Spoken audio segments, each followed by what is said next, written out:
నమస్తే, welcome to Sakshi sports. నేను మీ కృష్ణబాల. Senior cricketer అయిన ఐపీఎల్లో అతను ఎంతో మంది స్టార్ బౌలర్లను చితగ్గొట్టవచ్చుగాక, తొలిసారి ఇప్పుడు భారత సీనియర్ జట్టులోనూ చోటు దక్కించుకోవచ్చుగాక.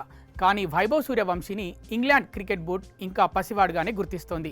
16 ఏళ్ల కంటే తక్కువ వయసు ఉండటంతో అతను పెద్దల గదిలో భాగంగా ఉండరాదని సూచించింది. అందుకే వైభవ్ కోసం ప్రత్యేకంగా డ్రెస్సింగ్ రూమ్ను కేటాయిస్తోంది.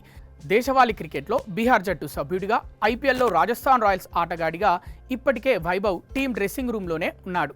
వైభవ్ వయసు 16 ఏళ్ల కంటే తక్కువ.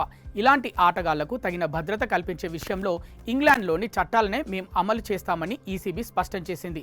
అతను మ్యాచ్ జరిగేటప్పుడు లేదా టీం మీటింగ్ల సమయంలో మాత్రం తన జట్టు సభ్యులతో కలిసి డ్రెస్సింగ్ రూమ్లో కూర్చోవచ్చని, అయితే డ్రెస్ చేంజ్ చేసుకునే సమయంలో అతను అక్కడ ఉండరాదని చెప్పింది.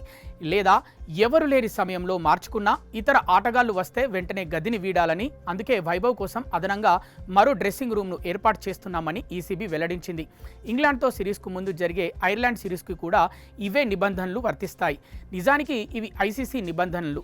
ద్వైపాక్షిక సిరీస్ల సమయంలో వీటిని పాటించాల్సిన అవసరం లేదు. అయితే ఈసీబీ తమ సేఫ్ హ్యాండ్స్ విధానం ప్రకారం వైభవ్ను ప్రత్యేక ఆటగాడిగా చూస్తోంది. గతంలో ప్రీమియర్ లీగ్ ఫుట్బాల్లో ఆర్సెనల్ జట్టుకు చెందిన ఇద్దరు అండర్-16 ప్లేయర్లు ఎథెన్ ఎన్వనరీ, మ్యాక్స్ డొమన్ను కూడా ఇలాగే విడిగా ఉంచారు. 15 ఏళ్ల వైభవ్ వెంట అతని తల్లిదండ్రుల్ని పంపించాలని బీసీసీఐ ఇప్పటికే నిర్ణయం తీసుకుంది. శుక్రవారం ఐర్లాండ్తో జరిగే తొలి టీ20లో అతను బరిలోకి దిగితే భారత్ తరఫున అత్యంత పిన్న వయసులో అంతర్జాతీయ మ్యాచ్ ఆడిన క్రికెటర్గా గుర్తింపు పొందుతాడు. సచిన్ 16 ఏళ్ల 205 రోజుల వయసులో అరంగేట్రం చేశాడు.